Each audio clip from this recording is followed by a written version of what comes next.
Como entender a tabela tributária dos planos de previdência?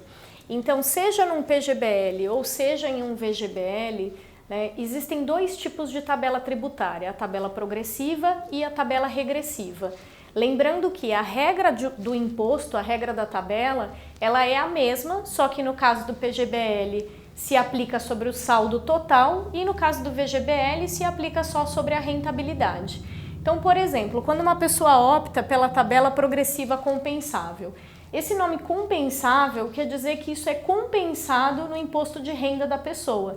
Então, quando você vai fazer um resgate de um PGBL, por exemplo, na tabela progressiva, vai ter uma retenção da seguradora de 15% do imposto do todo, se for um PG, né? E a diferença, digamos que a pessoa esteja com uma alíquota no IR que é de 27,5%. Ela vai pagar no ajuste do IR mais 12,5%. Então, algumas pessoas às vezes confundem achando que porque a retenção é 15, o imposto é 15, e não necessariamente porque tem um ajuste no imposto de renda da pessoa. Se a pessoa tiver na última alíquota, ela vai pagar no fim das contas 27,5%. A mesma regra se aplica para o VGBL, só que seria 15 do ganho e o ajuste também do ganho.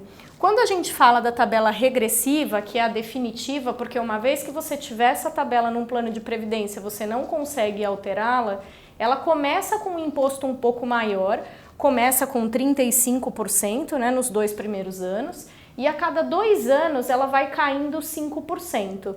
Qual que é a grande vantagem dessa tabela? Que para o cliente que realmente fique no longo prazo, que realmente passe mais de 10 anos no produto de previdência, a alíquota baixa para 10% e não é feito ajuste no IR. Então, mesmo que uma pessoa esteja na alíquota do imposto de renda de 27,5%, se ela aplicar um dinheiro hoje em um produto de previdência na tabela regressiva e deixar esse dinheiro lá ao longo de 10 anos, ela vai pagar 10% de imposto sobre isso, se for um PG, 10% do total, se for um VG, 10% do ganho, sem que isso seja ajustado no imposto de renda. Então, a escolha da tabela tributária ela é muito importante porque ao longo dos anos, quando você faz um plano de previdência, geralmente a gente está falando de um longo prazo, já é uma diferença importante pagar 10%, né, ao invés de pagar 15%, por exemplo, se fosse só o saldo da retenção. Agora, imagina a diferença de pagar 10% versus pagar 27,5%. Existe a possibilidade, a SUSEP deixa que uma pessoa altere da tabela progressiva para regressiva, né? Então, caso a pessoa em algum momento, né, considere que é importante para ela pagar um pouco menos de imposto, ela vai ter que arcar com um imposto maior, digamos, nos primeiros anos, para se beneficiar disso depois no longo prazo. E a regressiva, como ela é definitiva, uma vez escolhida, a gente não tem mais como alterar.